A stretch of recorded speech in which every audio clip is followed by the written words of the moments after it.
I can't keep. Okay, so I'll stop the recording now.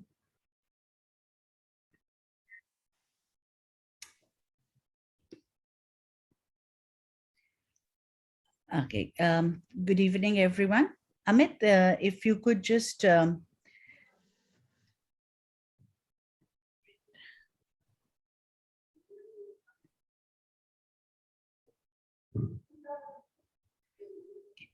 good evening, everyone. I'm Dr. Madhumita Chakraborty, and I'm on behalf of the Department of English, Zakir Hussain Delhi College Evening. It gives me great pleasure to welcome all of you to our monthly lecture series 3. Today's talk is entitled Indian Diasporas in Literature, and we are very privileged to have with us Dr. Amit Mishra, Associate Professor, Global History, Ambedkar University. I'd just like to introduce the Literary Society a little bit for all our audience before I hand over to our teacher in charge, Dr. Shubhra Ray. The Literary Society is of the Department of English is a very active society. We have a series of programs usually during the course of the whole year. And this year we have started this monthly lecture series. This is the third talk in the series. The first was on digital humanities, and it was delivered by Dr. Dibyaduti Roy of IIT Jodhpur. The second talk was on understanding caste in literature, and it was delivered by Professor Kumar, head of the Department of English, Delhi University. And today's talk, as I said, I've mentioned, will be delivered on Indian diasporas, and it will be delivered by Dr. Amit Mishra. Of course, where in the pre-pandemic days, we also had debates, discussions, panels, and we, of course, also had our annual literature fest, ZACLIT, which we hope to have again soon, this time in an online avatar. The department also brings out a magazine, which is part of the college magazine every year. And generally, we are a very active department in the college. So without taking up much more of your time, I will hand over to Shubhra, who will introduce the speaker, and we can carry on from there. Shubhra.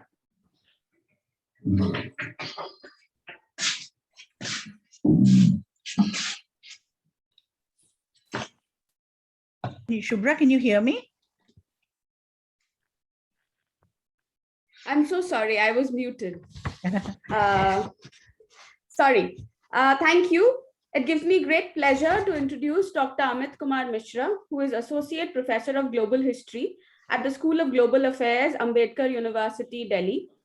He has previously worked at the National University of Singapore and the Center for Study of Indian Diaspora, University of Hyderabad.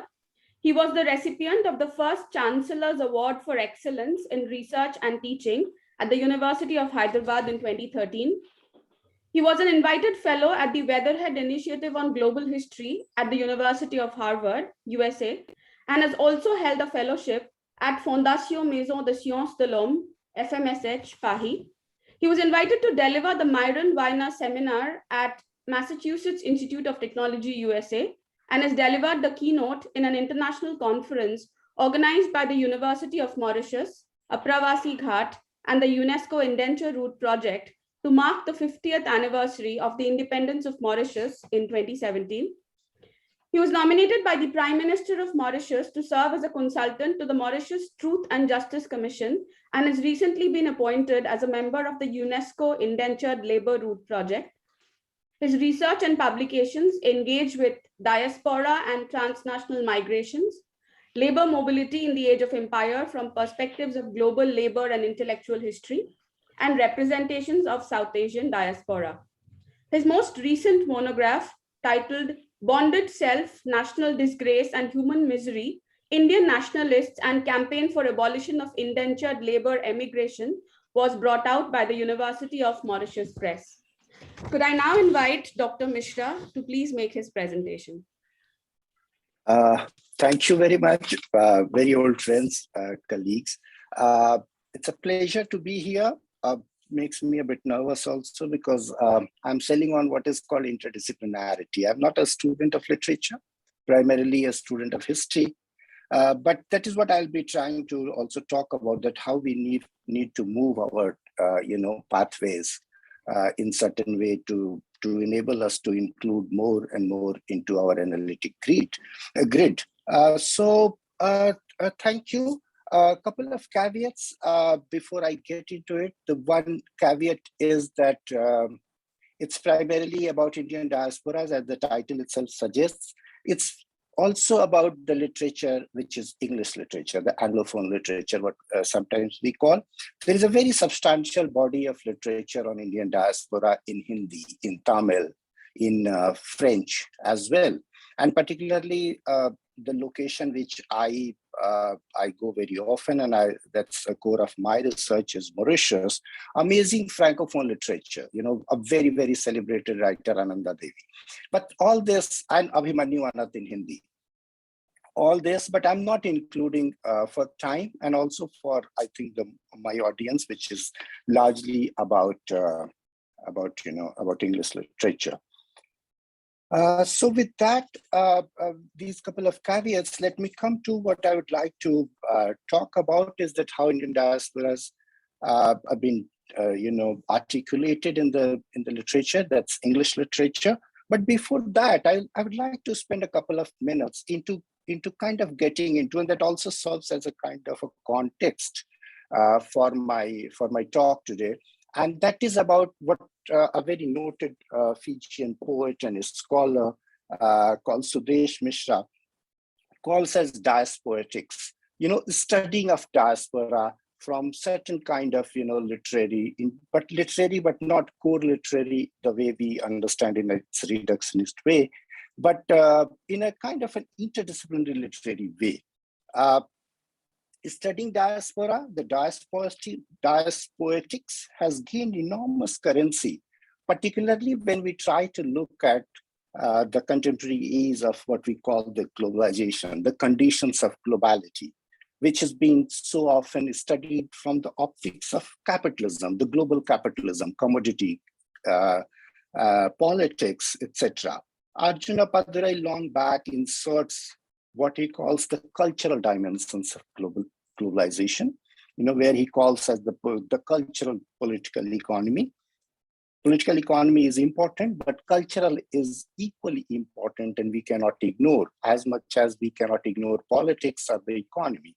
So in that, once we try to insert something called the cultural, and it's been now, gradually being recognized that human mobility is the most imperative, the most critical condition of the contemporary global world.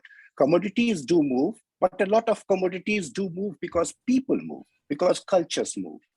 And that is where diasporics has become very important.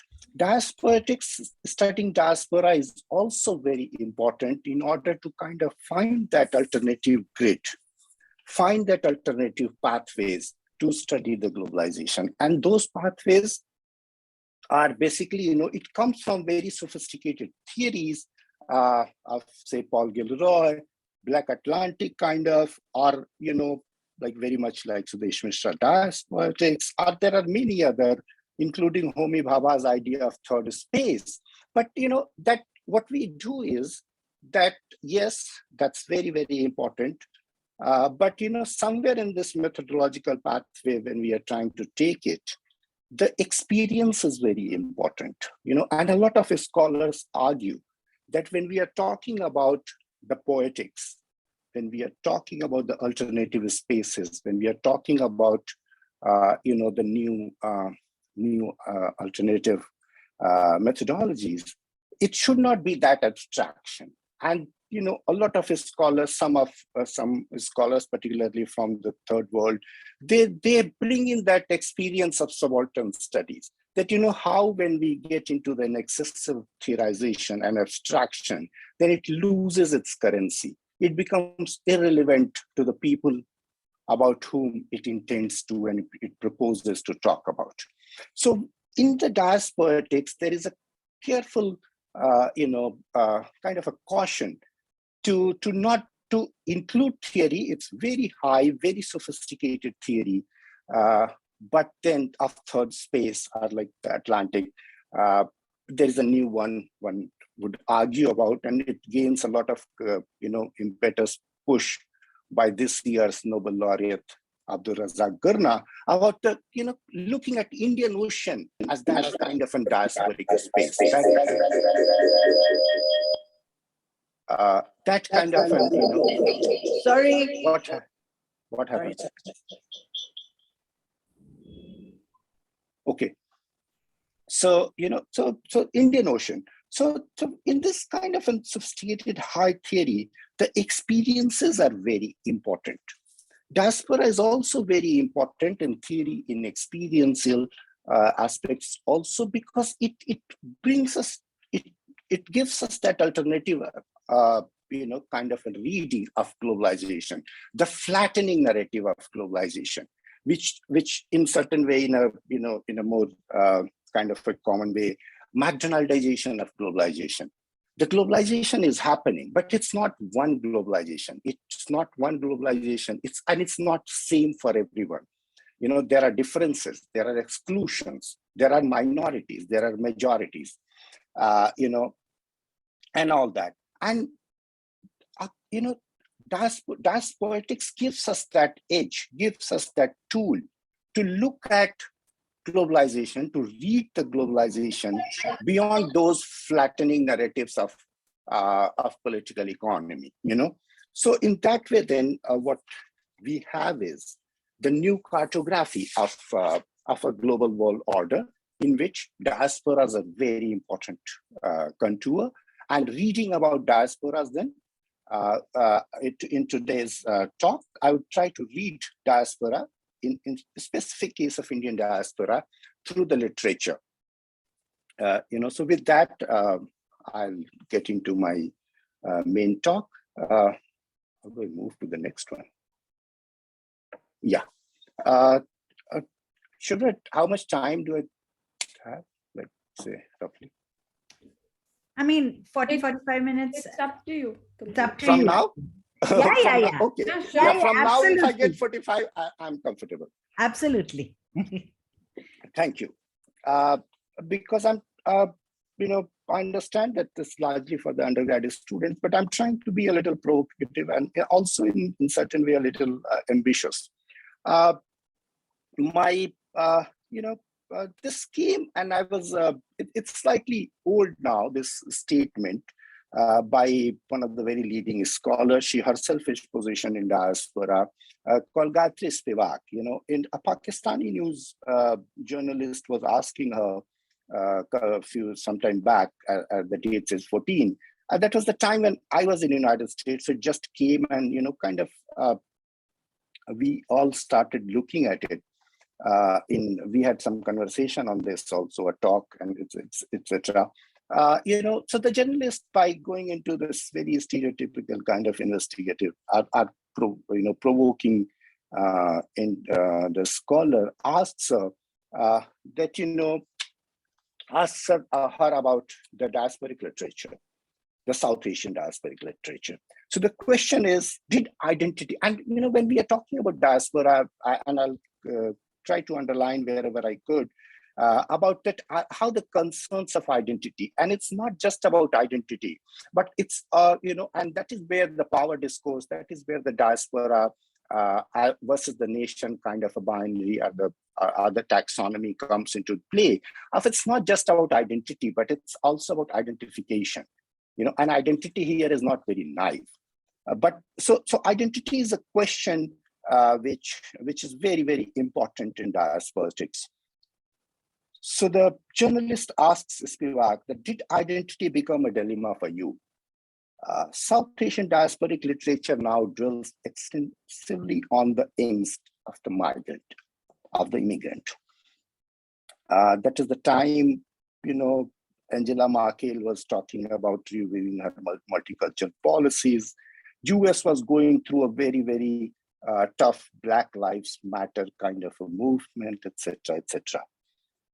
Spivak says, and in a very kind of a, putting it aside, kind of a, I don't care kind of an attitude, I'm completely uninterested in this theme of writing.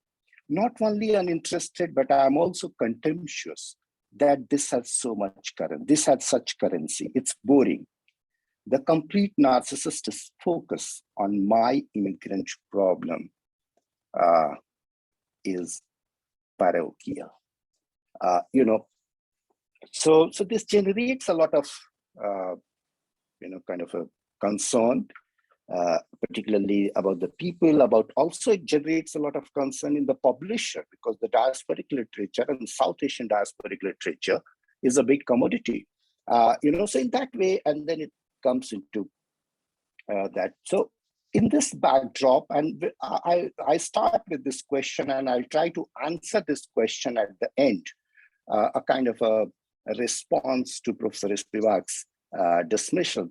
So I start with that, diasporic literature, when we read, and when we read too much, and when we read in a flattening, monolithic kind of a constitution, what she's talking about is when we read diaspora, as a singular condition, when we don't, and that is where I'm trying to bring in the plurality. Yes. The plurality into it, The plurality brings diversity. The plurality of the literary genres brings us.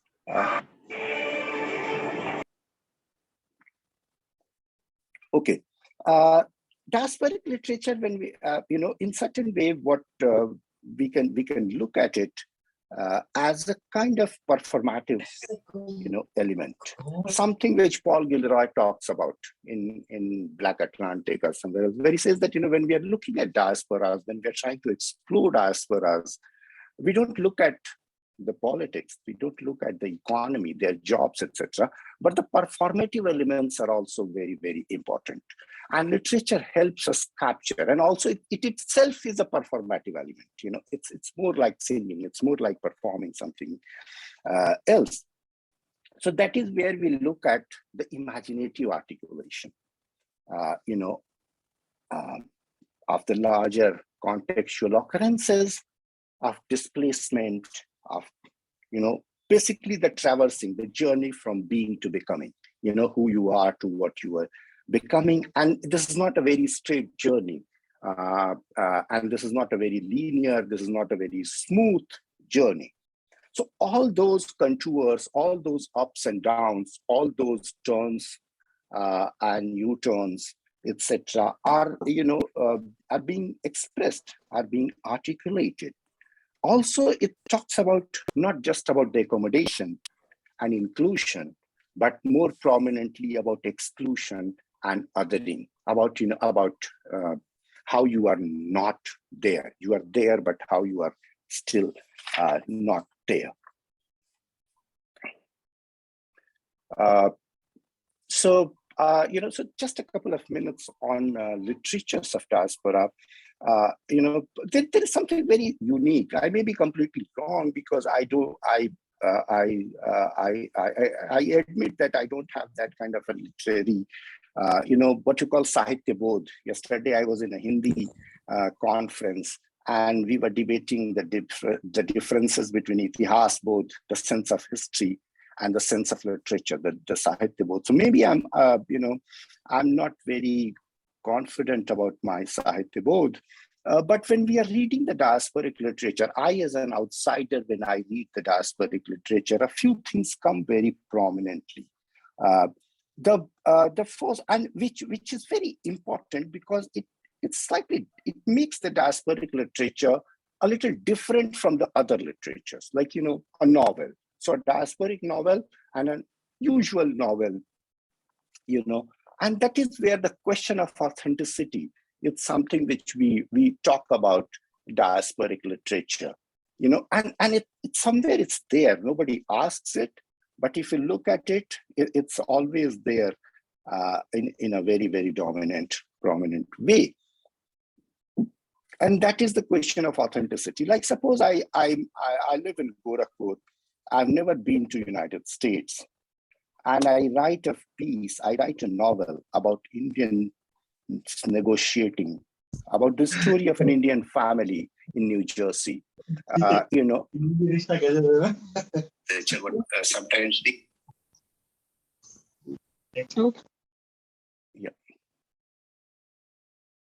you know, so that that kind of the question, which usually we don't ask. When I'm reading a fiction, I read it with that it's a fiction, and I don't get into the verification. I don't get into what we do in history, that what is my narrative and what is the authenticity in my narrative. But sometimes, and a lot of times, we do this when we are reading the literature of diaspora. The second is, which is very important, is, and which is linked to this authenticity aspect, is the centrality and and basically the experiential. So diasporic literatures are mostly, I mean, whatever I have come across, are more like narrating the experiences about about how one undergoes through these processes of mobility, and then negotiating the life as an other, and then getting into becoming more and more acceptable. Okay, so that's the second thing which we notice. And the third is the very critical positioning of memory and nostalgia into this. He's not a diasporic writer; he's primarily a science fiction person.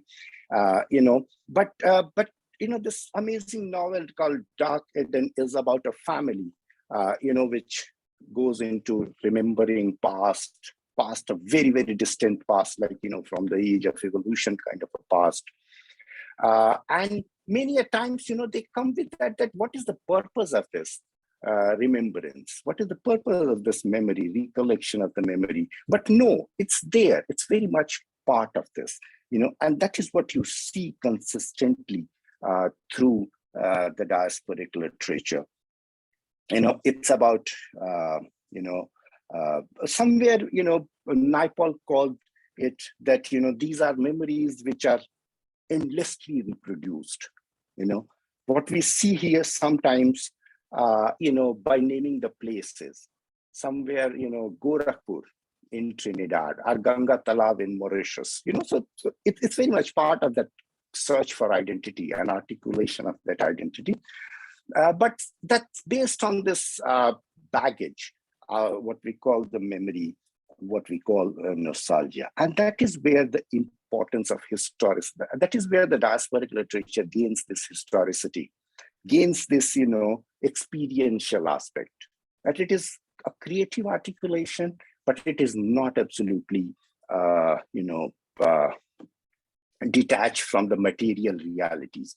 Material realities, historical experiences are very, very important and always there in the diasporic literature. Is it all right? Am I going too fast? Am I going too slow? It's absolutely fine. It's absolutely okay. Okay, thank you. So with this, let me go to what is the, how the Indian diaspora has their experiences have been articulated in literatures. But before that, basically to comprehend it better and to come out of this overgeneralization, the fear of overgeneralization and oversimplicity or monolithic kind of a thing, we need to understand the complexity of Indian diaspora. And that is where, we should try to call it, from the reference point of the nation state, the diaspora is diaspora, whether it is in Mauritius or whether it is in Washington, but then that's not actually, when we move beyond that state perspective, and that is where a lot of scholars, including James Clifford and Paul Gilroy, Aromi Bhabha, put diaspora as against the nation state. Not the nation, but the nation state, is that, to understand the complexities, the within, the diversities within, the multiplicity within, our plurality. I'm not very happy with the term, but plurality within this construct called diaspora. So when we are reading diaspora, Because I saw somewhere Vijay Mishra's article called Diasporic Imaginary in your syllabus. So I thought, let me use his terms, how he has divided or how he has, identified these two discernible phases of Indian diaspora. The first one, what we usually call the old diaspora or the colonial diaspora, Vijay Mishra calls it exclusive diaspora. It's a very important label because exclusive in the sense that, acknowledging the conditions of the world order at that time, the limitations of communication, the limitations on travel, also the structures, the indentured laborers, they had to complete a certain period of time. And then, they were not very resourceful that they could buy a ticket back home. In some places, they were allowed tickets by home. They were allowed to travel back home, but there were too many complications. They were not encouraged to come back home because the imperial state, the imperialism, the colonial state had already spent a lot of money sending them to those destinations. Also exclusive because there was no FaceTime and there was no, I'm a Facebook generation person. I think now it's Insta or something. So there were no these things, so they had, and that is where the memory was a different memory, a kind of a fossilized, frozen memory. So exclusive diaspora in that way.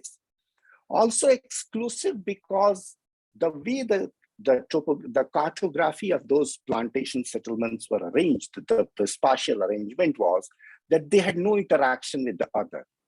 They were confined to the plantations. So the questions of hybridity, the questions of assimilation, the questions of, integration with the other, adaptation, were very, very limited. So they could remain exclusive. They could, in certain way, talk about authenticity. The second diaspora is which says, for context of India, say 1950s onwards, is of border diaspora, of global capital. So new kind of diasporas, our doctors going to London, our engineers going to Ford, Fordism, the US industrialization, etc., etc. It's border diaspora because they have resources.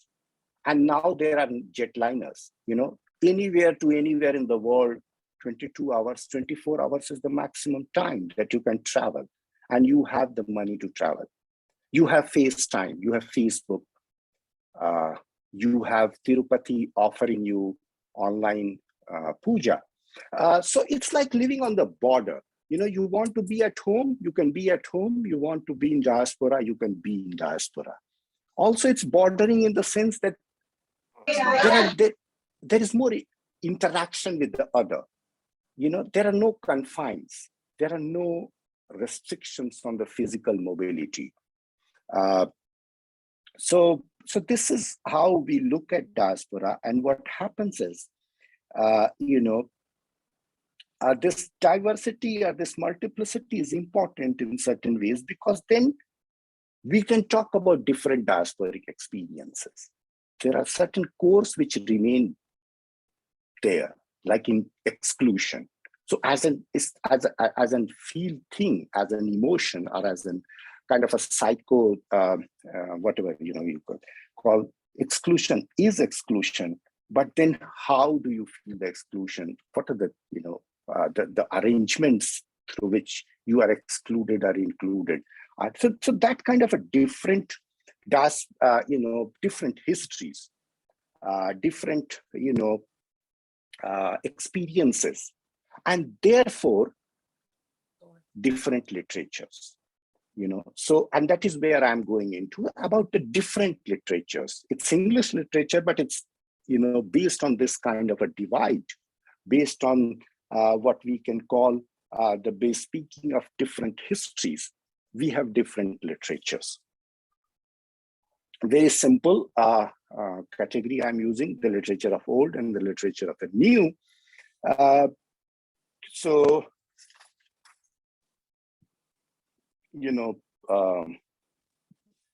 Basically the literature of old diaspora, it doesn't mean that I'm picking up the literature which was written in that time. It's very much contemporary. It's very much written now by the people who are very much around, people like Naipaul. So that's what we call the literature of the old diaspora, the articulations of the experiences of the old diaspora. It's very interesting in multiple ways because authors trace themselves, their histories into that classic old diaspora. They may have moved, like Naipaul, when writing about Trinidad, Indian diaspora in Trinidad, not necessarily sitting and writing in Trinidad, but sitting somewhere else, absolutely somewhere else. Our Ananda Devi, talking about, I'm not talking about her because she writes in French. So Ananda Devi, talking about Indians in Mauritius, the women, the green sari kind of a writing. So she's not sitting in Mauritius, but she's sitting somewhere in France. So that kind. Very cursively, it's a very selected list. It's a very limited list. It's not judgmental. I'm not putting any value judgment in selecting these writings. Just, some names which most of us come through. Naipaul, but also his brother Naipaul, Shiva, the very famous novel called Fireflies, a very famous writer, not so much into the Western world, and into Random House and Penguin Viking kind of a publication, but very, very powerful writer called Deepchand Bihari from Mauritius, very famous from Southeast Asia, Malaysia, called K.S. Manian, Satyendra Nandan, the Fijian poet, Voices and River, Sudesh Mishra, again from Fiji, lives in New Zealand, called Ferengi, the Foreigner. And the most prominent, David Davidine. Sorry, if you don't appreciate the superlatives, but a kind of a pioneer of Caribbean, reading. Warwick started the Center on Caribbean Studies, etc., and he's very famous, epic called the Kuli Odysseys. And someone from Trinidad, Shani Muttu, called Valmiki's Daughter. This is a very, very small list. The body is huge, too many writers. And as I said, there is no value judgment. I'm just throwing some names to you. Now, rather than discussing the text, what I'm doing here and through my lecture is that I will talk about few themes.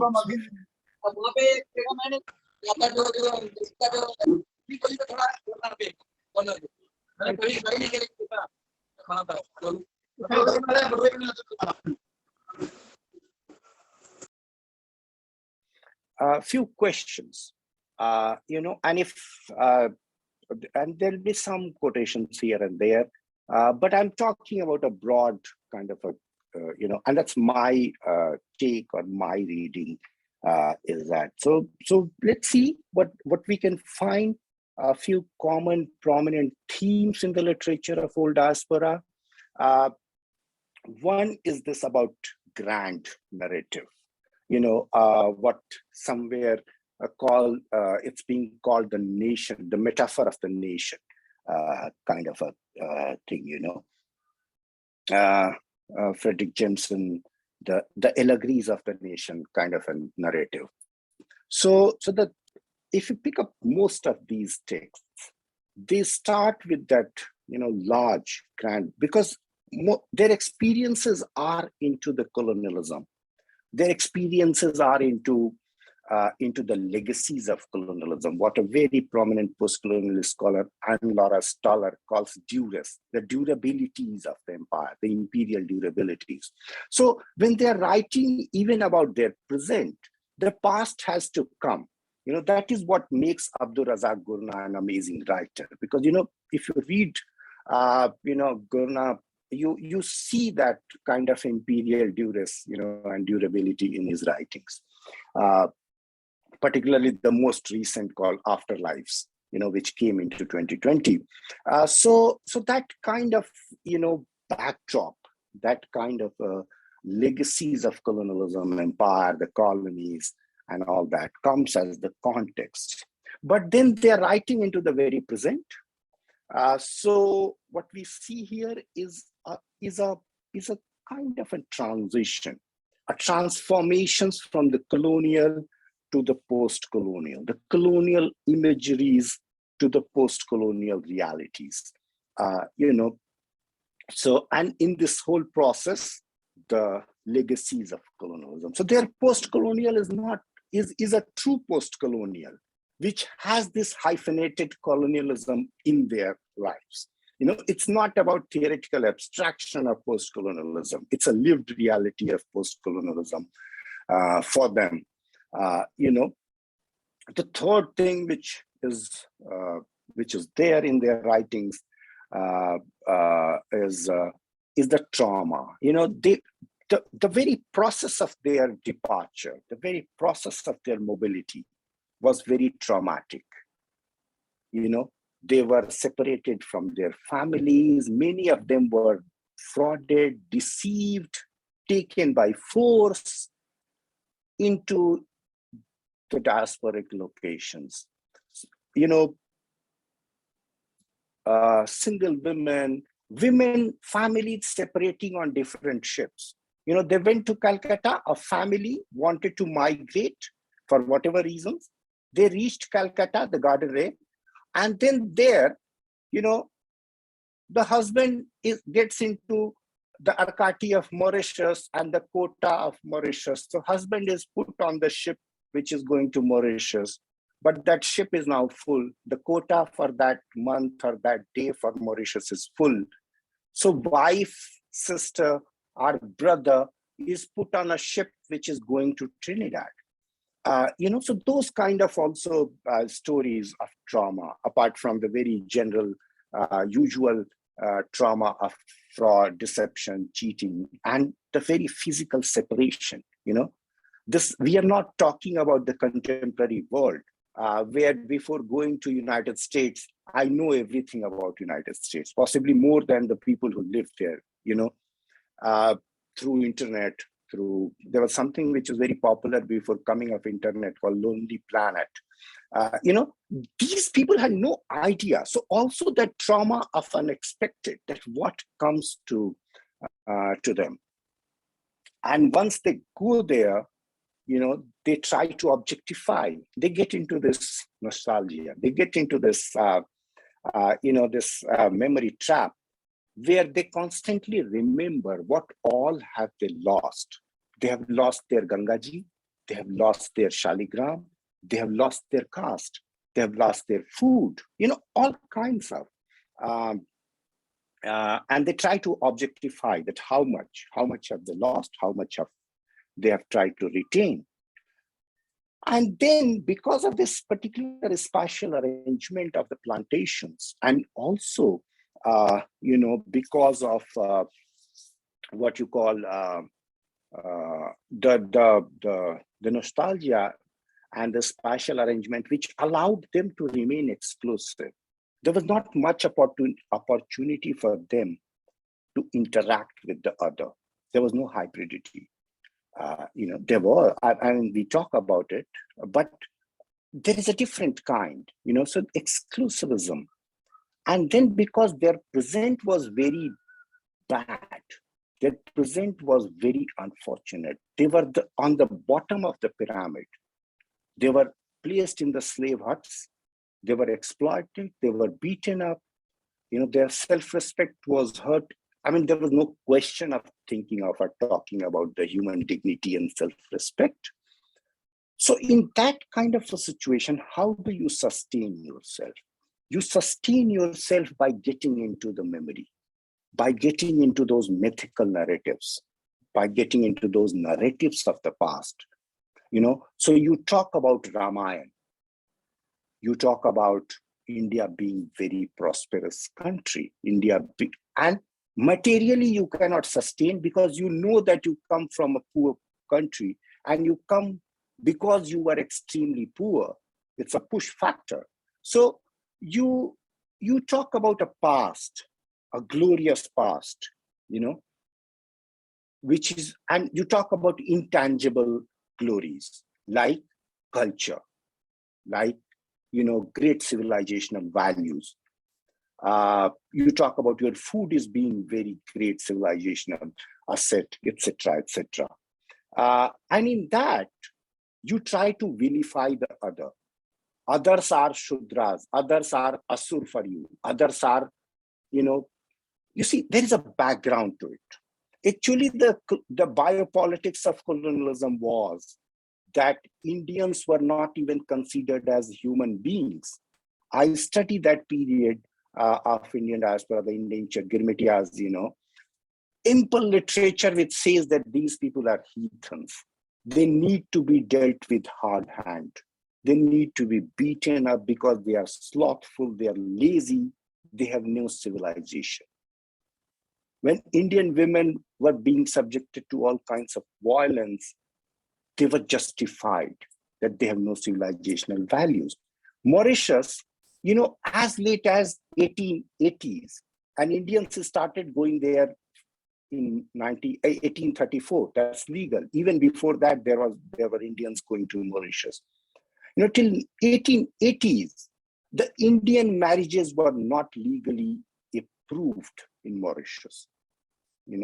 So you see that how the other was vilifying you, how the other was looking at you from this racial contempt. But then what you do is to sustain yourself, to kind of survive, to kind of have a community consciousness. Most prominently, what I look at it as a survival strategy. You vilify the other. You said कि हमारा बहुत अच्छा खाना है, हम बहुत संस्कारी लोग हैं, हमारा धर्म महान है. Your dharma was not even recognized by the colonizers, but you get into that.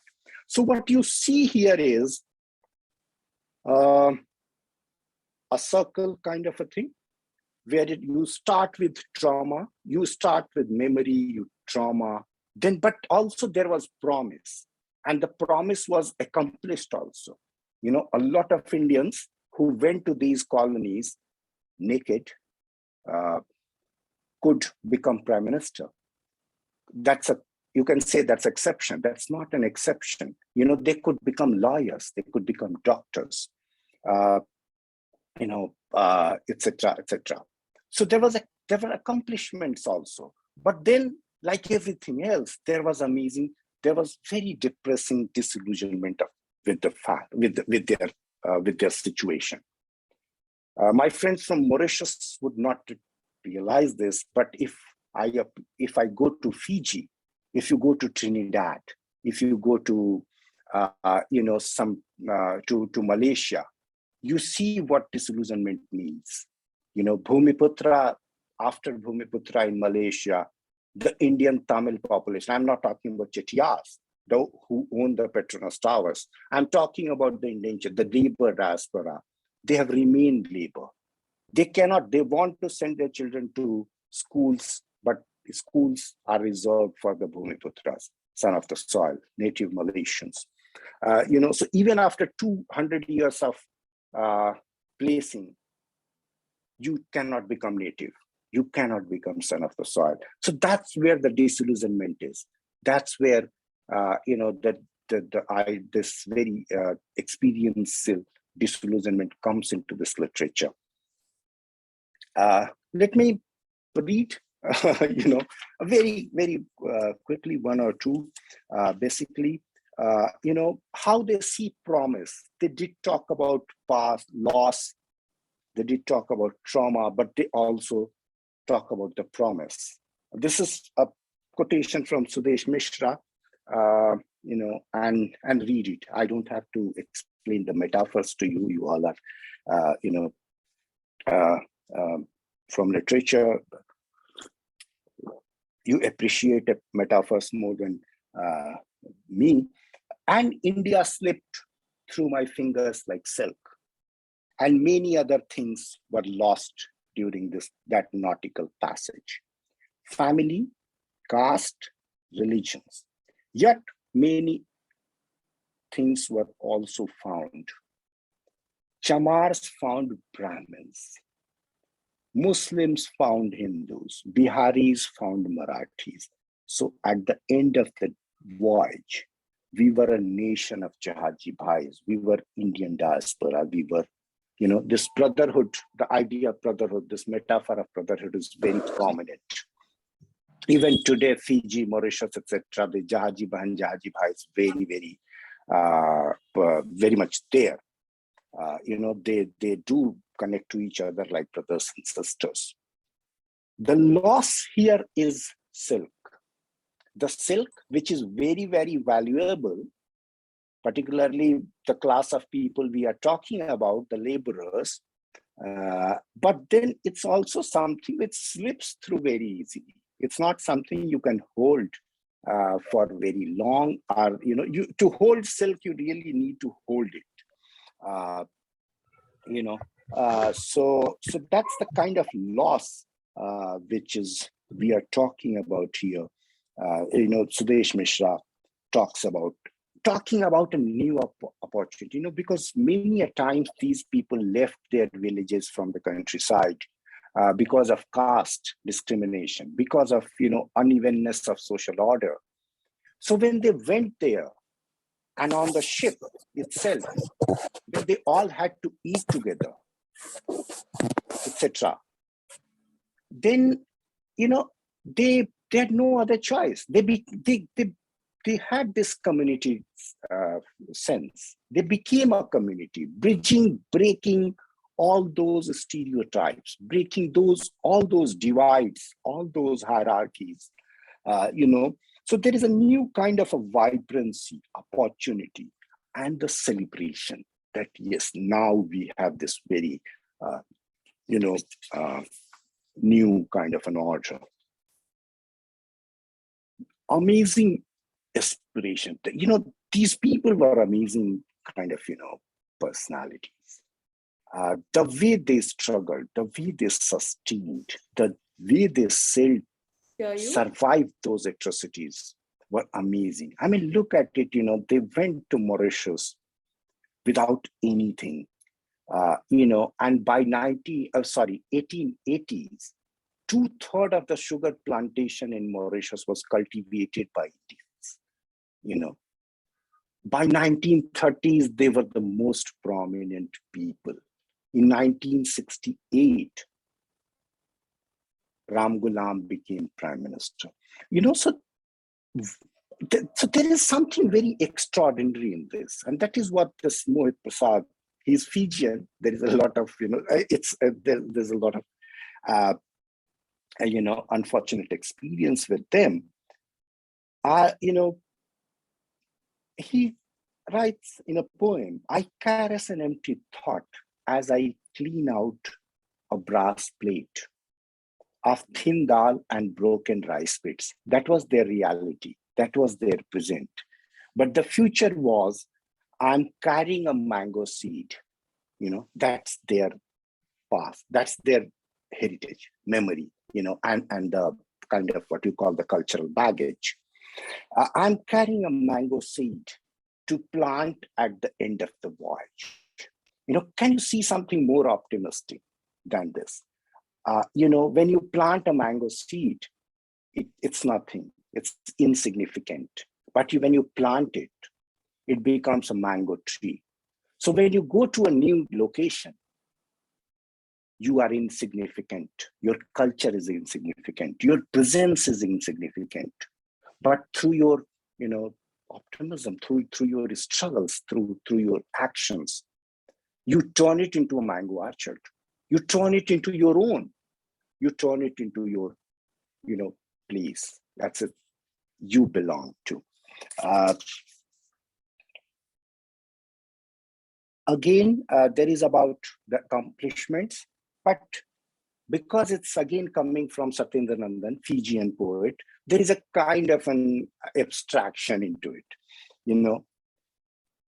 Nandan writes, "Youth I lost here and grace I have to this island place. What more than a man's age can one give to history's outrage? I have lived this exile, more gloriously than Rama. If, in this literature, as I was talking about you about intangibles, about great civilizational heritage, etc., Ram is very, very important. And the metaphors of Ramayana are very important. I have lived this exile more gloriously than Rama and built kingdoms you may find nobler than Ayodhya. But because of the location of Satyendra Nandan, where they built the kingdoms, but eventually those kingdoms were, came crashing because of the certain post-colonial, the imperial duress, the legacies of colonial rule in Fiji, they all become landless. Everything was taken away. So he says, in my ancient eternal mind,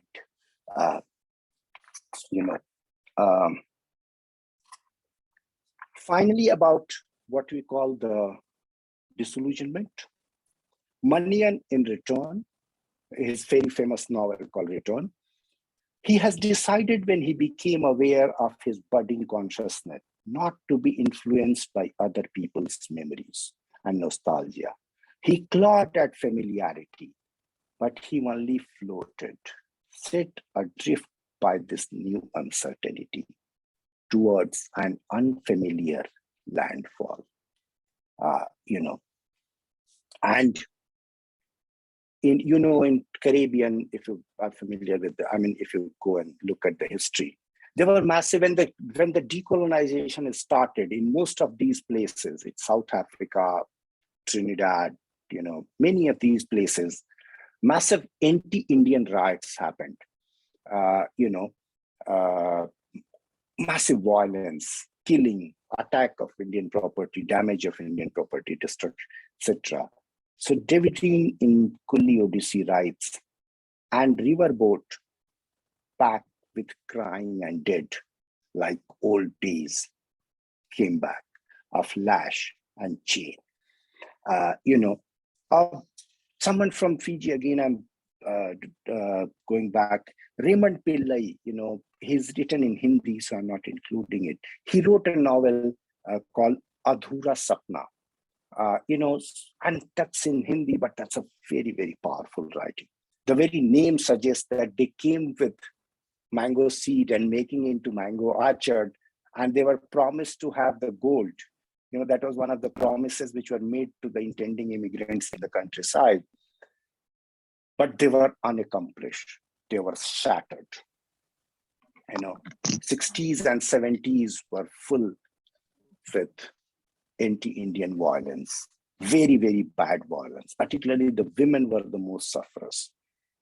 Now what happens is, and that is where I'll briefly come towards the end also, is this gendering of the diaspora, and particularly when the old diaspora, the colonial diaspora, etc., when we read it, even the contemporary diaspora, it's very male kind, H-1B visa. So H-2B is basically dependent visa, So at that time, during the colonial time, women were taken, but they were taken because they, in some Victorian morality of family and society and gender relations, they had to be taken 40 is to every 100 male.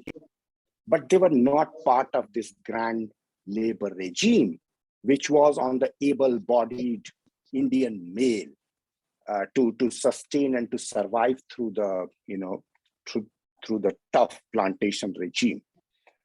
So what we have here is usually it's a meta narrative, it's a big narrative, and in which, like if you read Lal Pasina by Abhimanyu Anath, or even if you read Naipaul, what you see that a certain kind of a male, women do exist, but women exist as kind of a part of. And that is where, and also in this literature, not so much in literature, but otherwise, there is contempt for women.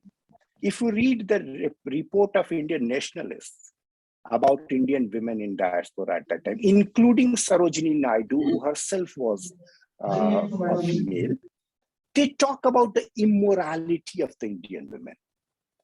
Rape is happening because Indian women were immoral.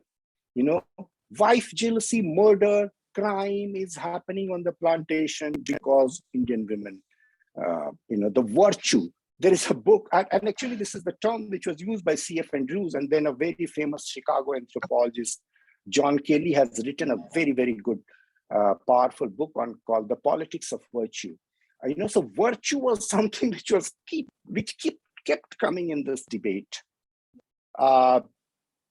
So there is now what we see more recently. There is this new kind of a feminization, new kind of a gender discourse. We have a lot of writings on this. Particularly the Caribbean has very powerful literary tradition on this. Where they're talking about women. And also there are these autobiographical ones, like, this Peggy Mohan's Jahaji, or a few years back, Goitra Bahadur's Kuli Women, etc.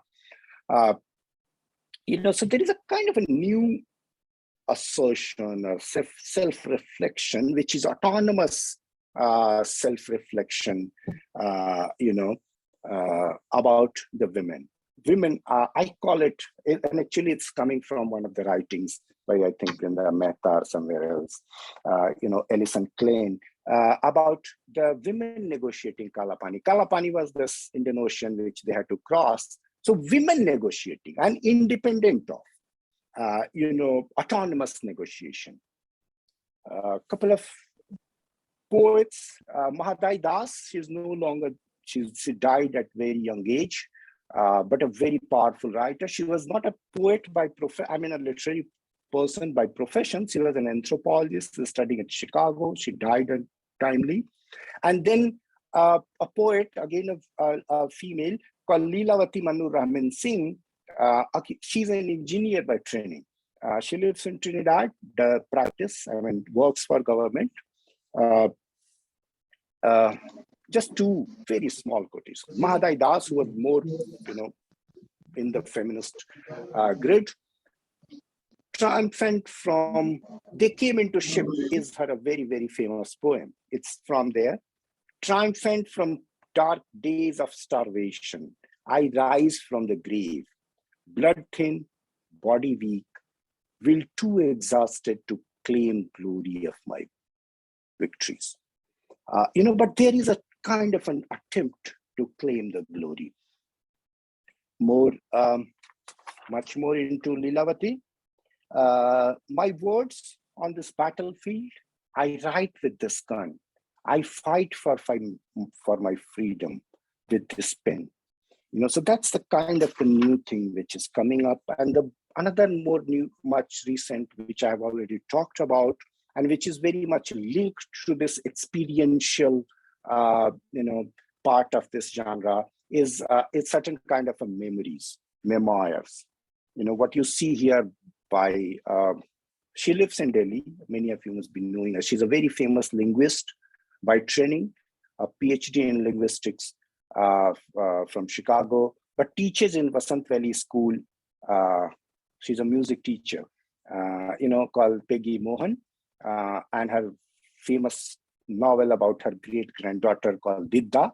Then similarly, Gaitra Bahadur, a journalist, very, very popular these days, about her, again, her great-grandmother called Kuli Women. And finally, this autobiographical about this lady from South Africa, she breaking all the odds. She could train to become a doctor. She got herself educated to become a doctor, one of the first ones among the Indian community. Forget about male, female,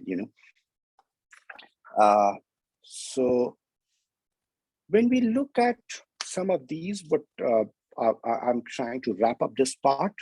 What we see here is Frederick Jameson's national allegories in these. So India, the nation, gets into the diaspora, and then gets articulated about, negotiated, replanted, renegotiated.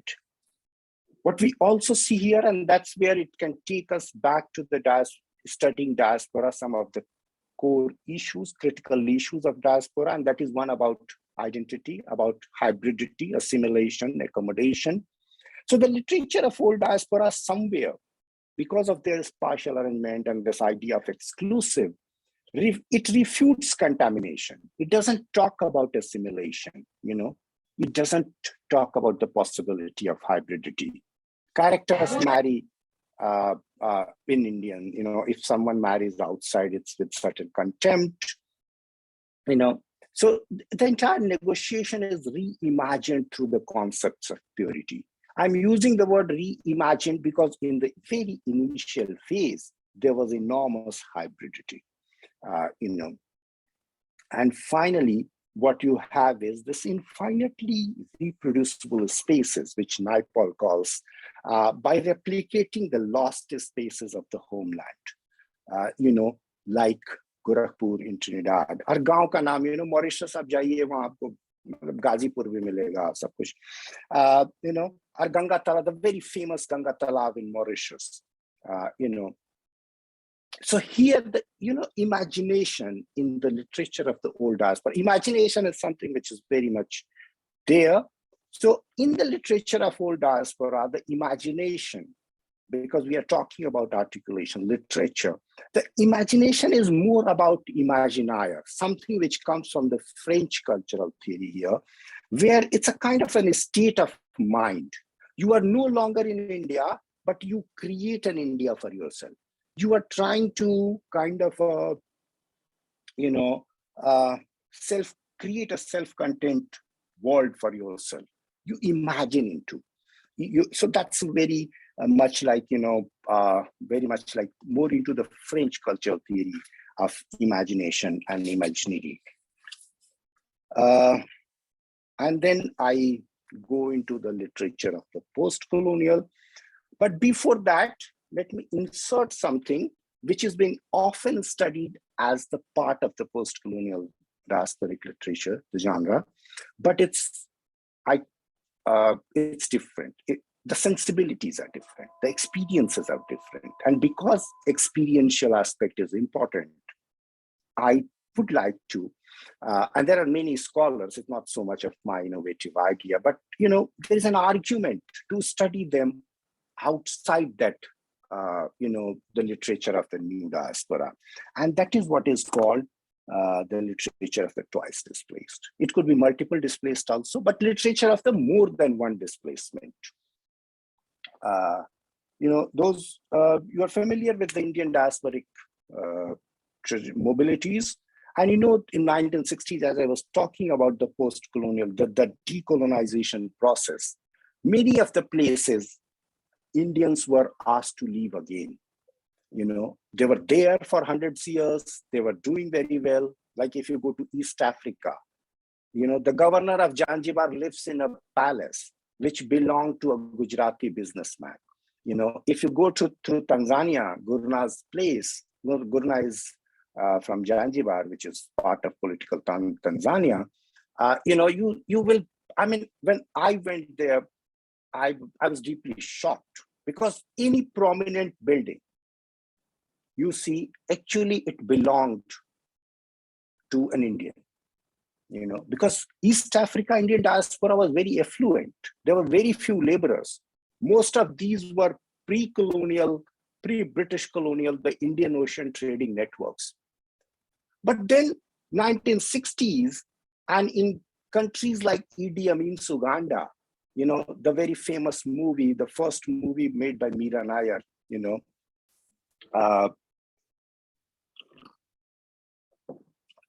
talks about this, Mississippi Masala, they were asked to leave Uganda with 50 pounds or 30 pounds or 100 pounds. We can discuss this, but not more than 100 definitely.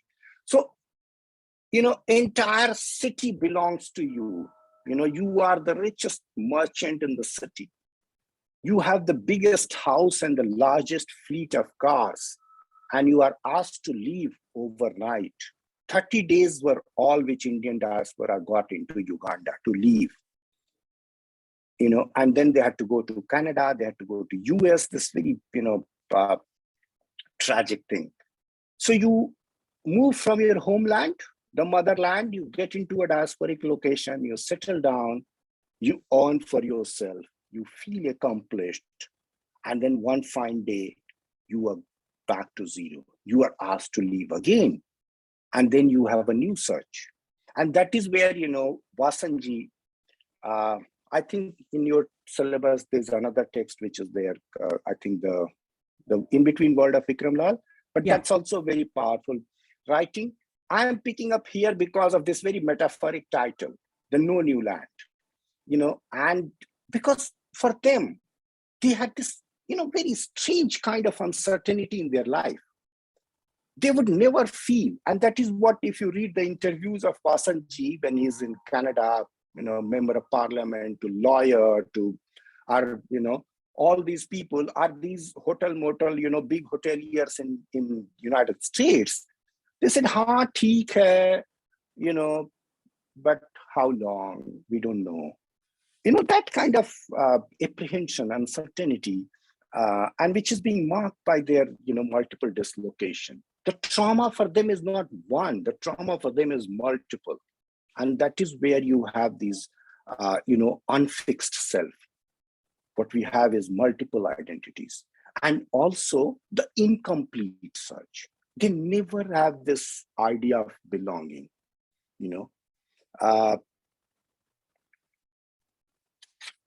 It's not exactly from one of these writings, but M.G. Vasanji, he starts his novel called No New Land with this quote by C.F. Kalafi's The City. "You tell to yourself, I'll be gone to some other land, some other sea, to a city lovelier than this. There is no new land, my friend, no new sea, for the city will follow you. In the streets, you will wander endlessly." So this is the kind of feeling, this is the kind of experience, this is the kind of story which you get when you read Ramabai Espinet. Look at the title of this Espinet's novel, Swinging Bridge. It's swinging. You are on a bridge, you know that you are crossing, but while crossing, the uncertainty,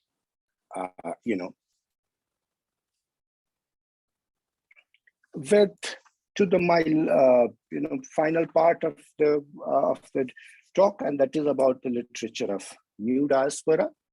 It's being about the new diaspora, which is very much part of the transnational flows of hyphenated age of hyphens, age of hyphenated realities, and age of hyphenated locations.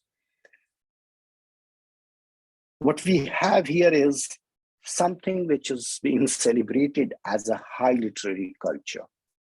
Look at the awards, look at the celebration, and also look at the market, look at the royalties, look at the publicity part of it. So it's about the new realities, it's about hyphens. Hyphens come in big way. I'm not very comfortable always including Rusty into this because of certain reasons. Rusty's non-fiction is more diaspora than his actually fictions. But okay, East-West is somewhere where you can see that dialogue happening of home and the diaspora, are the new and the old kind of thing. Get into the names, Bharti Mukherjee, Jhumpa Lahiri, Chitra Banerjee, Manju Kapoor. And again, like earlier, I would like to admit that the list is endless. There is a huge literature again on this.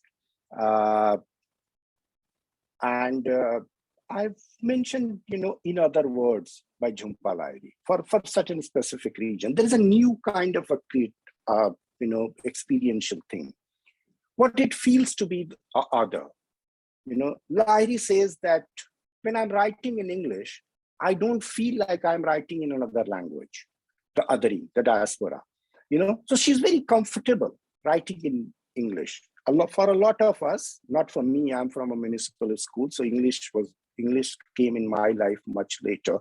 But for a lot of people, for most of the urban middle class India, English is something which is very much into them. And that's also the legacy of colonialism, So Jhumpa Lahiri makes a statement that, she doesn't feel that being an outsider or negotiating through another terrain.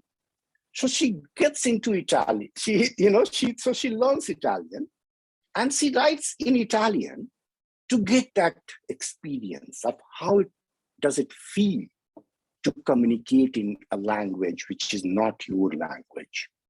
To write, to articulate in a language which is not your language.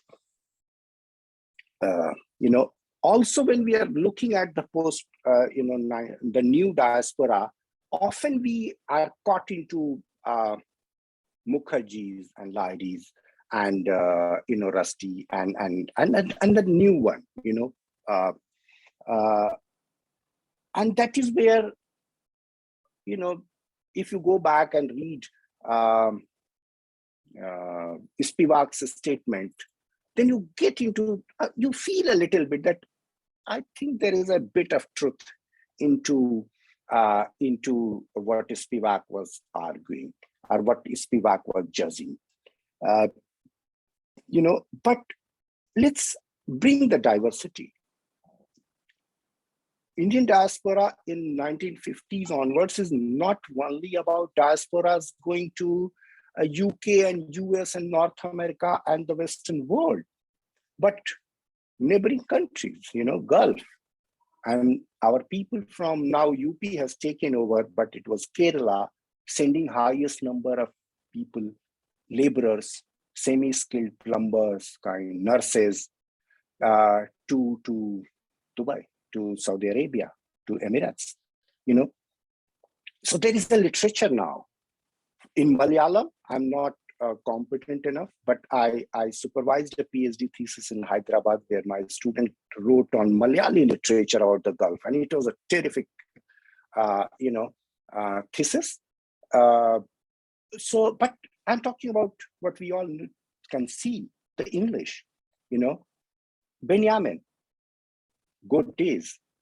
And something which I see in your syllabus also, Deepak Unnikrishnan's temporary people. He's not fully into Gulf. He lives mostly in US, but his writings about Gulf because he has that background experience, etc. Also, in this divide of subaltern and elite diasporas of post-colonial period, we miss our Southeast Asia, and the rich body. And also what is very interesting in the literature from Southeast Asia is it's not huge, but it's not also something which one can ignore. It's considerable because Southeast Asia, you see the old diaspora as well. If you go to Singapore or if you go to Malaysia, you will find a lot of people who moved during the colonial time, and you have a lot of people who are moving now as bankers, as IT professionals, as executives, like North America. So some of the literature which comes from Southeast Asia, like Half-Life by Rupa Farooqui or A Different Sky by Meera Chand, there are many others, which have this very interesting interaction. It's a diasporic interaction. They are Indian, I mean diasporic Indian, but they are completely separated. They're very stranger to each other. They cannot connect to each other. And those kind of, and also with the native, with the Chinese, with the Malay, those interactions, hybridities, etc. So this is also something which I would like to include, flag somewhere to take into account. This is a very broad, very generalized kind of an identification of some of the themes which we feel and which we experience while reading these novels. And I kind of try to juxtapose, I try to compare it with what we have discussed.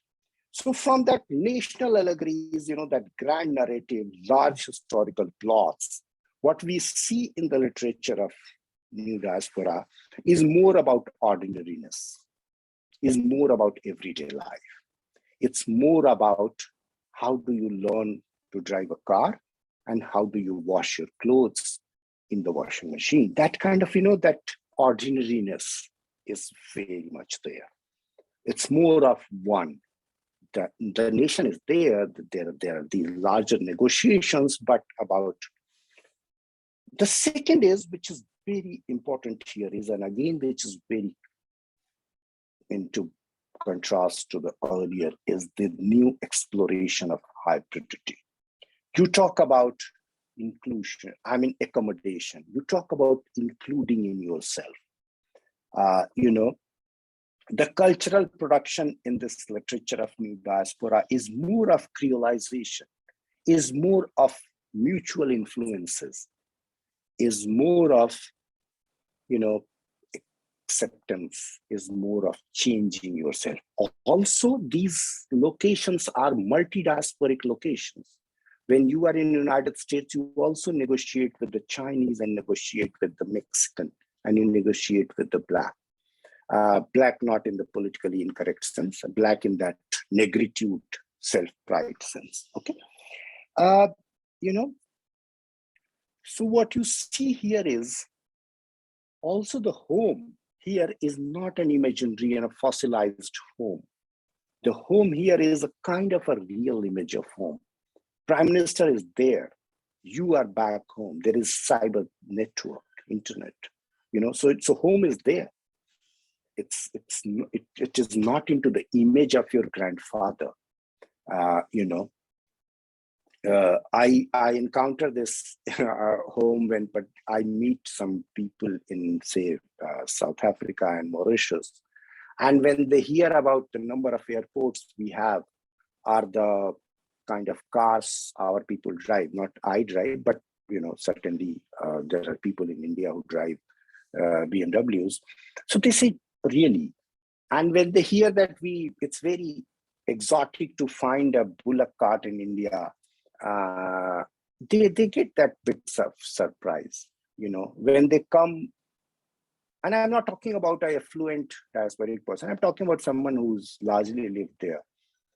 And when they hear, they come out of airport and they see the amazing landscape or imposing buildings. Is this India now? Because their India is India of 1850s. But in the literature of New Diaspora, the home is very real home. They know about home. The home is there, So what you have here is that a kind of intermingling of difference and a kind of intermingling of difference, because you are into another country, into another cultural landscape, but then you also know about it. So it's strange, it's different, but it's also very familiar. Unlike the old diaspora, before reaching Mauritius, they had no idea what Mauritius is, or what is the language, what is the culture, So the difference and strangeness and the familiarity here has a new kind of curious intermingling, what you can call, And finally, what we have is this globalization, the optics of globalization, how you encounter the difference, how you encounter the racial, ethnic, linguistic, cultural, etc., those kind of differences. But these differences are mediated through the processes of globalization. So you are missing your dosa, so you go to, and if you have a lot of money, and if you are in London, you can go to Veeraswamy. And if you don't have so much money, then you go to Drummond Street and have samosa at Guptaji. So there is this kind of negotiation. The imagery here in this genre of literature is, earlier we were talking about that imaginaire. Here what we have is the imaginary, which is based on the real images. You are imagining, of course, the imagination is there because you are negotiating outside, you are, is something, again, I don't appreciate, I'm not a great fan of these scholars like Bhabha or Zizek, but sometimes they help us. So it's more like Zizek use of imaginary where images through which we want to be more likable. You want to be more acceptable, so you are more into diversity. You are more into cosmopolitanism. You are more into, into hybrid. You are more into cross-cultural kind. The imagery. I'm sorry, but I think we'll have to. Just 5 minutes or so. Please 7 minutes. take. Not more than that. Don't worry, I'm kind of closing it down. Okay. The next is, continuing with that is, yes, there are anxiety about origins. They are worried that their children will forget how to speak Bangla, but then, they do accept the change, and all that. And because of this bordering, because of this, there is this continuous dialogue of, what you call in here and out there. So they are in diaspora, but they are also in home. Real intangible terms also, but also in metaphoric terms. You go to a temple in New Jersey and you feel that you are at home, and you come out and you go to, say, a very Western, American kind of a place, and then you feel that you are in diaspora. Unlike earlier experiences, earlier genre, what you have here is an unapologetic. They don't feel guilty about it because there's no trauma. That sense of loss is there, but the trauma here is not that trauma. They haven't gone because they had no jobs here. They haven't gone because there was famine and there was bhukmari, kind of starvation, death here. But they've gone for a material, pragmatic considerations for career. So there's no guilt, in this. And finally, about what you see here, what earlier was an agenda, here it comes natural. It's a kind of a composition. You start counting the names of the writers of the new diaspora to their subjects, to their, there is a kind of feminization, gendering of this. We can debate, it's a little unqualified generalization, but it's a larger trend, what you can say. The exotic, so you have Orient, which is about sari, which is about bindi, and then you have the West, which is about the jeans and the washing machine, and that kind of a celebration of hybridity. Also, this unique thing which you see here. Not guilt is fine, but kind of what you can call romanticization of surrender. It's something which many of us would not truly appreciate.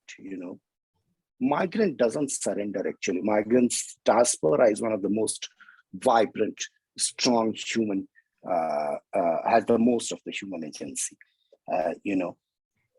But so there is this Bharti Mukherjee's thing, you all must have taught or have read it. That mongrelization, a word that I celebrate, Also, when we are talking about the new diaspora, it's all about the BMWs and villas on the West Coast and etc.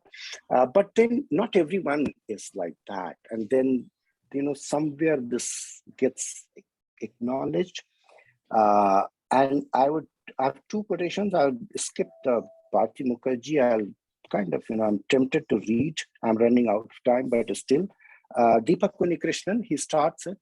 The temporary people by, there exists a city built by labor, mostly men, who disappear after their respective buildings are made. Once the last brick is laid, the glass is spotless, the elevators functional, the plumbing operational. The laborers, every single one of them, begin to fade before disappearing completely. So this is what the subaltern diaspora is positioned in this contemporary global order. They are Muslims. A lot of them are Muslims. Most of these countries are Muslim Islamic countries, but they are not allowed to go into the mosques.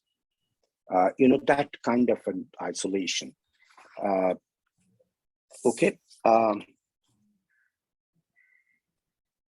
This is my second art. After this, I have just one. So I hope, I promise I'll finish in a couple of minutes now. So what we see is that, the new, and I told you about the global optics, that the optics of the new globalization, where commodification isn't very important. We like it or we don't like it. Commodification is very much part of it. So literature, which, in classic हम school में हमको पढ़ाया जाता था, swanta sukha, for self pleasure, for enjoyment, is not that anymore. And in this literature of new diaspora is an amazingly celebrated commodity. So what you have is that discourses of cultural specificities and differences are packed in certain way that they are fit for transnational consumption. So even if people are not Indian diaspora, people are not from India, they would read Jhumpalaidi, they would read this new literature. And there is this new kind of thing called create a desire to read. Like films ka hota hai na, promo chalta hai. So, before an actual novel is coming or a writing is coming, you have these, sessions, travel by these writers. They would come to Jaipur Literary Festival and talk about a forthcoming novel, excerpts. So you read, so before you, it creates a desire in you that, well, oh, it looks attractive, it looks something very challenging, and I must be reading it. I go finally to my last slide, and actually it's a response to the very first thing about Spivak's response in certain way that yes, and why this literature, when it's so simple, it's so parochial, when it's so repetitive. So I go back and go back to a very classic writing of Spivak, where, when the subaltern was the dominant trend, epistemological, historiographical, methodological thing. She wrote a piece which was very provocative called Can the Subaltern Speak? And, I come back to that, and how I try to look at the South Asian diaspora. Sorry, not South Asian. And also that was a caveat which I forgot to put, that I'm not talking about South Asian. I haven't included Monica Ali. The very histories of, and as I was talking about it, the base of my discussion today is about experiential. So when we talk about experiential, I don't think that South Asian literature can be put as one, because the experiences of Bangladeshi diaspora in London and experience of Indian diaspora in London is very different. Okay, so that's why I haven't nowhere I have called into this geopolitical coinage called South Asia and I'm not that kind of a parochial nationalist, but it's about India because it's about historical experiences. Okay. So what I would like to look at it, that, in this contemporary world order, as Baba, as Spivak, as Clifford Geertz, as, James, as Gilroy, they all talk about, like Gilroy is very provocative writing, there aren't any black in the Union Jack. So even in this contemporary world, which is called a multicultural world, where diversity is celebrated, there is a taxonomy. And that taxonomy is, is about the nation and the diaspora. There is a hierarchy. The nation is up there, and the diaspora is then, in that sense, subaltern. And what happens here is that many of the times, the diaspora doesn't have the ability to articulate itself. And it's not about only material ability, it's also about, many other factors which restrict their ability to write, which restrict their ability to articulate. Not everyone can have a PhD from Harvard and articulate, So in that sense, then through the diasporic literature, the subaltern voices are articulated. It provides that agential function, about creative articulation of how do you encounter difference. And this is where I wanted to take you. I'll just indicate in a sentence, is that very difference between diversity and difference. Cultural diversity is something, cultural difference is something else. And when you say cultural difference, actually in certain way you are recognizing diversity. Diversity is based on difference. But no, when you are using the word difference, you are operating into this hierarchical order. You are creating a power structure. Something which Derrida somewhere else is talking about by using changing an alphabet of E to A, when Derrida calls it difference, not difference, but difference. E is replaced with A. And that is where the differences are being played out. In today's world, Britain, you can see talking about the British way of life. Germany, which was celebrated for its inclusion and multiculturalism, talking about Angela Merkel regretting their multicultural policies. Where does the diaspora gets that agential function? Where does the invisible is included into the dominant narrative of the nation, the history of the nation state? And that is where the literature, and this literature is not just literature, as I was underlining it from the beginning, it's experiential. It talks about the experiences of every day of the people who are very rich, who can be minister. In Boris Johnson's government, there are 4 Indian origin ministers. All important portfolios from finance to home is occupied by diaspora. But does that mean that there is no difference? Does that mean that there is diversity in that sense, or celebration of diversity as it's being portrayed? So in this kind of a situation, in this kind of a new global order, diasporic literature fulfills that function. Diasporic literature has that currency, has that ability to include the invisible, to voice the invisible, women, poor people, laborers, restaurant mein kaam karne wala, those kind of people, all that into that dominant narrative. Where do they get articulated? Their voices get articulated. Their voices get articulated in the literature. Thank you very much. Thank you for your patience. I took a lot of time. Sorry. Thank you so much. Thank you. Thank you. It was a wonderful talk, and it covered a wide spectrum of topics, and I'm sure our students are going to benefit massively from it. Thank you so much. Thank you. Pleasure having me. Yeah. Yes. Sorry, you were saying? No, I'm just okay. done. Before we open this up for questioning, and we'll have our students Lokrati and Khushi, who will be, in a certain sense, managing the question answer session. I had a couple of questions myself, and I just wanted to take this, this vantage point and ask them at the beginning. So one is, of course, Jhumpa Lahiri's In Altre Parole, a book that has spoken to me very, very strongly. I'll come to that later. The first is more in the nature of a comment on Spivak's quotation that you began with.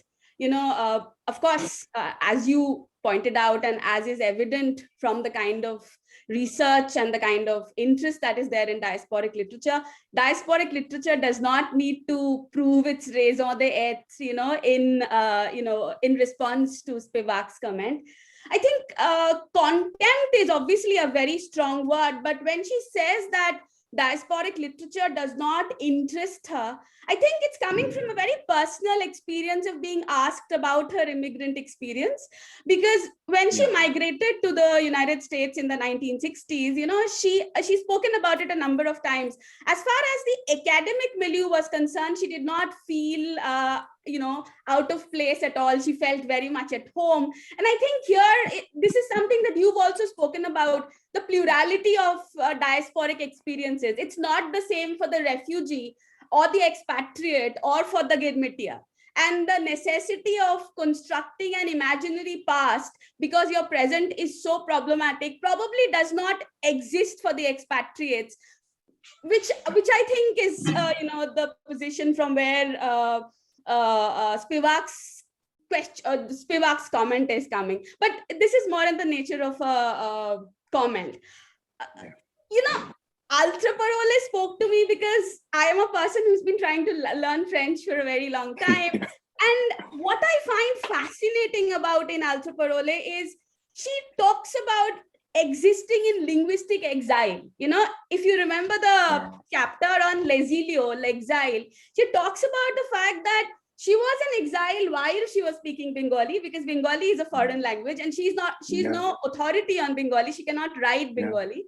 She felt like a stranger in English as well, because when she went to school, she had spoken Bengali at home for 6 years. She's transported to school where she's told you cannot use that language at all. And, she adjusts to it to the extent of going on to win a Pulitzer Prize. But she says, I've always felt like an outsider.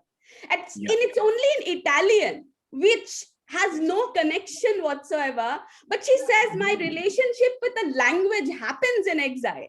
And that is something that fascinates me. And now that she identifies herself as Dominic Starnone's Italian translator, and she refuses to translate her own novel, that probably tells you something about the diasporic imaginary, because she finds her home in Italian like she hadn't been able to do in English or Bengali. So that fascinates me. I agree with it, Shubhra. You have kind of, helped me elaborate what and put it more beautifully than I was. But I have included this. And you see, my problem is that I still, I had to read this in English translation because I cannot read Italian. Neither can I. I also read it in English translation. Yeah. So, so you have put it very beautiful. And that's why I've included of all other writings, of many other writings, just this one. So to provoke, to make us think about something which is not conventional, which is not just about home and the diaspora binary, that you feel Bengal at home in Bengali and in diaspora in English. There are multi-layers. There are far more complicated layers. And that is where I was also, somewhere trying to indicate about the globalization. This is possible through the new possibilities opened up by globalization, by, So I take it, absolutely. Thank you for your talk. Thank you so much. Could I now request Lokrati and Khushi to please, handle the question answer session? Thank you so much.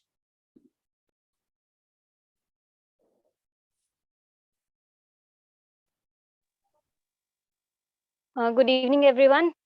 Am I audible? Yes, Khushi, go ahead. So the first question is from Ajay K. Chaube. Those who have lived or educated in the West return to India. Will they be treated or termed as diasporic writers like Arundhati Roy and Shashi Tharoor?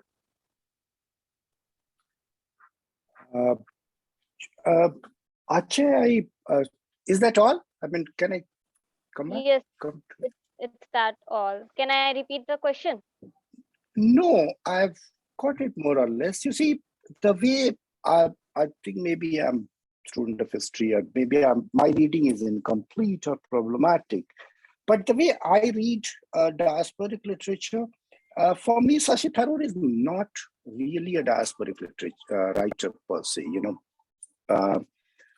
because location is one, but also about, as the caveats I put in the very beginning, is that, the way I'm trying to look at diasporic literature here is about the centrality of the subject also. That is where I, to some point, to some extent, I'm uncomfortable with even calling Salman Rushdie as a diasporic writer. But of course, for his non-fiction and very powerful there are a lot of writings. So yes, there is a new thing, if I get it right. It's about the writers who come back home and write. Is that so? Is that you are asking about? Are they diasporic? That's the question. That is the Yeah. question. Yeah. There is a writer, called Manju Kapoor. She lived in diaspora and she came back home. She taught in Miranda House. She, went abroad. Then she came back and she wrote, The Immigrant.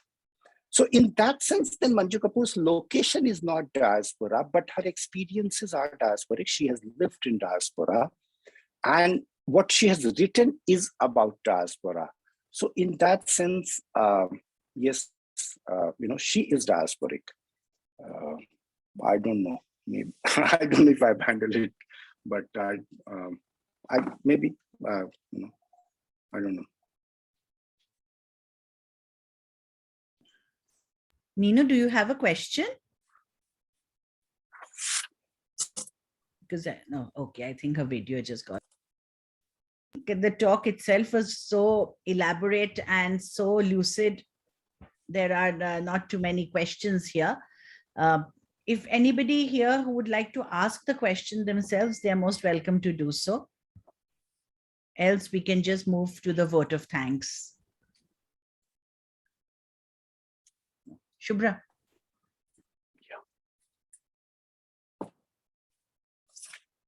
Could I now request Khushi to give the vote of thanks, please? Also, before the vote of thanks, I'm just interrupting a minute. We need to take a photograph. So if everybody could just turn on their cameras for a bit, so we could just take the photograph here. I've put it on gallery mode now. So students, colleagues, FAC, everybody.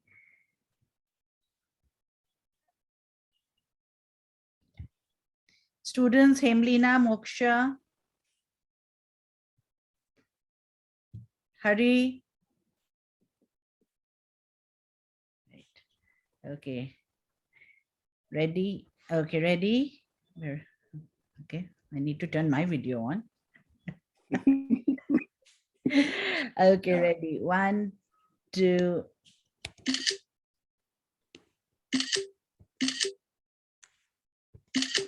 Thank you. Okay, great. Thank you. Thank you, ma'am. I, Khushi Pandey, on behalf of the English Literature Society, I'm here to extend our hearty gratitude to our distinguished guest, Dr. Amit Mishra, for making this seminar a meaningful and successful one. We got a lot of information which will truly help us in our future. You provided a deep insight into the subject. I would like to thank our respected principal, Professor Masroor Ahmed Beg, for allowing us the opportunity to hold this seminar. I would also like to thank our teacher for organizing such a meaningful seminar for all of us. This has been a really eventful evening. A big thanks to the student committee of English Literature Society who worked tirelessly and made continuous effort to bring this event into a reality. Last but not the least, I would like to thank all the participants and audiences for attending the seminar. Your participation made this event worthwhile. Thank you all.